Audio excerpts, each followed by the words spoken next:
31 juillet 1914. Jean Jaurès est arrivé tard à l'humanité.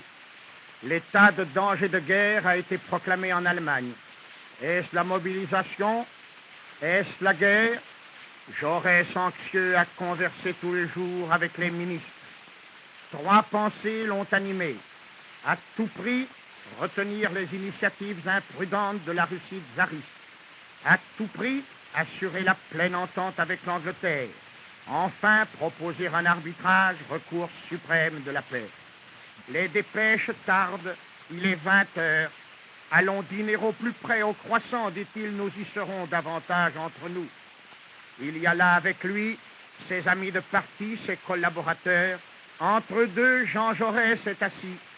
Il fait chaud, la fenêtre est ouverte, un brise-bise sépare seul Jaurès de la curiosité ou de la malfaisance de la rue.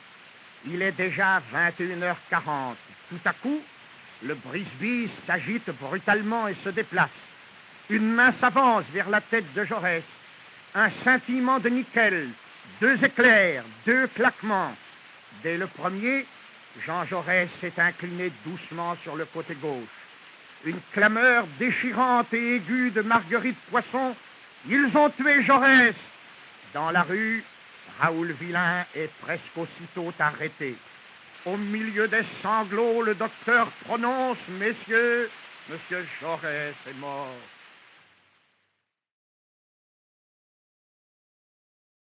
Quand la guerre éclate, le général Sarrail commande le 6e corps, dont les 3 divisions occupent dès le 1er août les emplacements de couverture de la voie Èvre méridionale. Le 21 août, le 6e corps prend part à l'offensive de la 3e armée dont il constitue la droite. Sarrail se conforme aux instructions générales de la manœuvre. Il va garder ce contact dont dépend en effet le succès de l'offensive que le commandement prépare par ce repli. Mais en même temps, dans le cadre de cette manœuvre, il va s'efforcer de sauver Verdun. Du 2 au 6 septembre, la 3e armée exécute ainsi ce mouvement de repli avec une lenteur héroïque.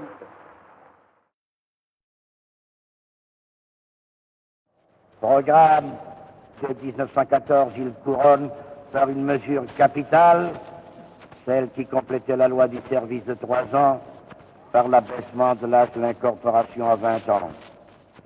C'est grâce à Painlevé, et à Painlevé longtemps seul contre tous, que la France, à la déclaration de guerre, réunissait sous les drapeaux 3 classes au lieu de 2, c'est-à-dire 180 000 soldats de plus à la bataille de la Marne.